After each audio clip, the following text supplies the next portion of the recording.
So next we're going to talk about lunges. Lunges are also very important. It's a very functional movement in terms of lifting, picking up things, moving, bending. It's really useful to make sure your lunge is on point.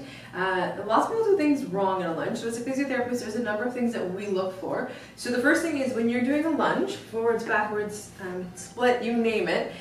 In terms of the lunge, there's, again, three main things, so very similar to squats in that way. You don't want that knee to come in, you do not want that hip to drop, and you want to make sure those knees are not crossing your toes.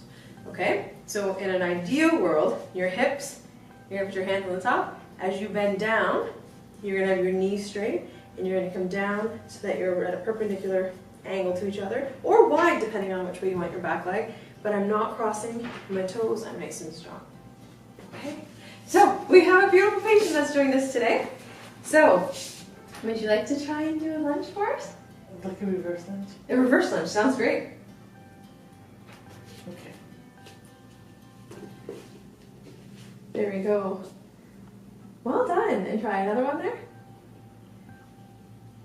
So you can see how her hip wants to collapse. And so one of the things that we work on is go until that's up and then come up. So you can shorten the range of the actual lunge so that the patient is able and capable of doing that. But you can see she's starting to waver in that lunge already. So there might be a couple exercises to do prior to doing lunges. And so in this case, you can see the patient, go ahead, come down. See that hip collapsing in and that knee coming in? Yeah.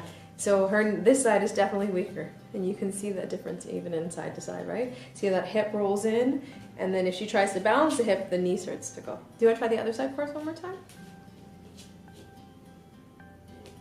Much stronger in this side, but the collapse in the hips is real. So one of the things that we definitely want to touch on is strengthening her glutes to make sure that her glutes are strong enough to work. But is it a glute weakness or is it coming from a tight quad? That's something that we have to look at within the clinic itself and then determine where do we make changes first in order for her to be successful doing this motion.